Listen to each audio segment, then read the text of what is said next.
Assalamualaikum warahmatullahi wabarakatuh. Salam sejahtera bagi kita semua. Shalom, Om Swastiastu, Namo Buddhaya, salam kebajikan. Halo rekan-rekan, halo tutor, mohon izinkan saya memperkenalkan diri. Saya Muhammad Rahman. Nama saya Muhammad Najib Firjatullah. Nama saya Firmansyah Zuhairi Azidin. Saya Jody Salman Pria Panjaitan. Nama saya Yusafin Cakrasia. Baik, kali ini kami akan mempresentasikan tentang analisis isu global sesuai Asta Cita keempat Presiden Republik Indonesia, yaitu pembangunan sumber daya manusia.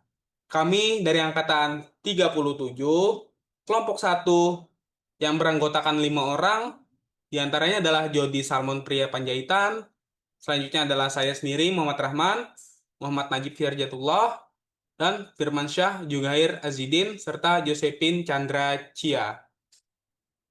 Adapun outline presentasi laporan kami kali ini, yaitu yang pertama adalah perkenalan, dilanjutkan dengan pendahuluan, yang akan dipaparkan oleh saya sendiri Muhammad Rahman, dilanjutkan dengan analisis penyebab dan dampak isu, yang akan dipaparkan oleh teman kami Muhammad Najib Firdatullah, dan dilanjutkan tentang tabel alternatif solusi bagian 1 yang akan dipaparkan oleh teman kami Jose.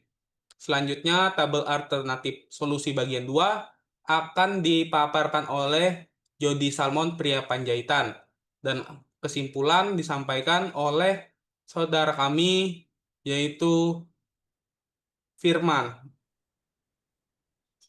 Asta Cita keempat berfokus pada penguatan kualitas manusia melalui integrasi sains, teknologi, dan pendidikan yang berkarakter. Artinya, dalam visi pembangunan nasional ini, kita tidak hanya dituntut untuk mencetak manusia yang pintar secara akademis atau mahir secara teknologi saja. Jauh lebih dari itu, pondasi utamanya adalah karakter.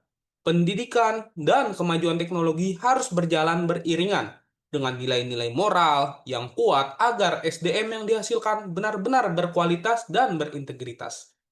Masifnya penetrasi digital yang membawa efek samping destruktif berupa kejahatan cyber atau cybercrime, judi online, dan merosotnya etika moral. Faktanya, era keterbukaan informasi ini seperti pisau bermata dua. Di satu sisi, memberikan kemudahan, namun di sisi lain, jika tidak dibentengi dengan baik, ancaman seperti judi online dan kejahatan cyber dapat dengan mudah merusak mental aparatur dan masyarakat, bahkan memicu penurunan produktivitas kerja yang signifikan di lingkungan instansi kita. Bagaimana kita membangun SDM yang cerdas teknologi, namun tetap memiliki integritas moral yang kokoh? Pertanyaan besar inilah yang menjadi tantangan sekaligus fokus utama analisis kelompok kami hari ini. Kita perlu merumuskan strategi nyata agar pemanfaatan teknologi informasi di lingkungan kerja tetap berjalan optimal tanpa mengorbankan etika kedinasan. Untuk membedah lebih dalam mengenai akar penyebab dan dampaknya, mari kita dengarkan pemaparan dari rekan saya, Pirja. Saya akan melanjutkan pemaparan dari rekan saya yang sebelumnya, yaitu mengenai analisa penyebab dan dampak isu. Yang pertama, kesenjangan literasi digital. Yang kedua, krisis keteladanan di ruang publik virtual. Yang ketiga, longgarnya pengawasan internal pada teknologi. Jika kita bedah alurnya, kesenjangan literasi digital membuat arus informasi yang diterima masyarakat langsung ditelan mentah-mentah tanpa disaring terlebih dahulu. Masalah ini diperparah dengan krisis keteladanan di ruang publik virtual yang menyajikan tontonan destruktif, sehingga kemampuan masyarakat dalam menyaring informasi moral menjadi tumpul. Ketika hal ini bergeser ke lingkungan kerja dan ditambah dengan longgarnya pengawasan internal, pada pemanfaatan teknologi, maka celah pelanggaran cyber akan terbuka lebar. Dampak dari pembiaran isu global ini sangat berbahaya, mulai dari penurunan produktivitas kerja pegawai karena kecanduan judi online, munculnya pelanggaran disiplin berat, hingga potensi kebocoran data instansi akibat kelalaian cyber. Oleh karena itu, kelompok kami telah merumuskan tabel alternatif pemecahan masalah. Langkah solusi pertama akan dipaparkan langsung oleh rekan saya, Jose. Selanjutnya, tabel alternatif solusi yang bertujuan untuk memperketat pengawasan digital, dan penegakan disiplin di lingkungan internal.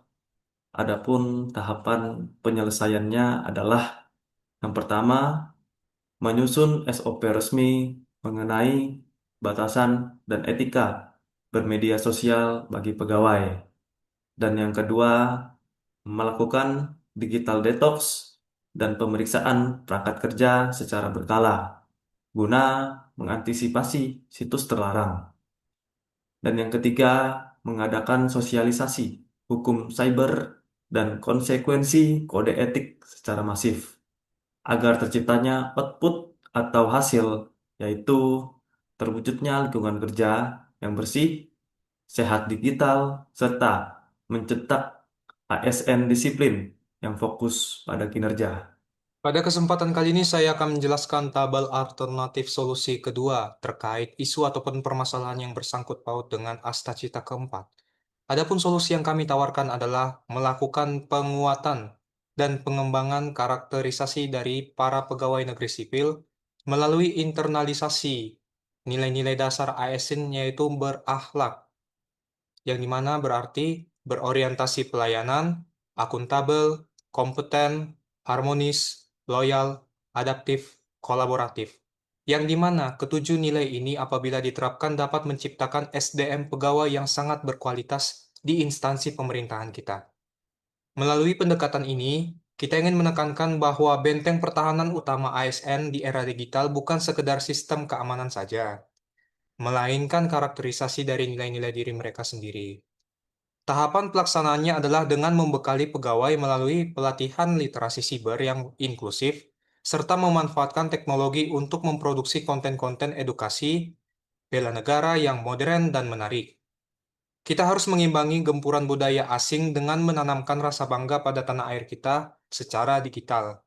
Adapun hasil akhir yang ingin dicapai dan diharapkan adalah lahirnya sumber daya manusia yang berkompeten dan tidak hanya smart dan cakap teknologi, tetapi juga berkarakter, luhur, adaptif, dan loyal kepada bangsa dan negara. Mungkin selanjutnya akan dilanjutkan oleh teman saya, yakni Firman, dalam menyampaikan kesimpulan dari semua isu ini. Kesimpulan dan penutup. Prinsip utamanya ialah sains dan teknologi adalah mesin penggeraknya, tetapi moral dan integritas adalah kemudinya. Membangun SDM sesuai asta cita keempat wajib mengedepankan keseimbangan antara kecerdasan intelektual dan kekuatan akhlak. Kami dari kelompok 1 angkatan 37 siap berkomitmen menjadi motor penggerak SDM yang tangguh, adaptif, dan berakhlak demi kemajuan Indonesia. Terima kasih. Kelompok 1 pasti bisa juara.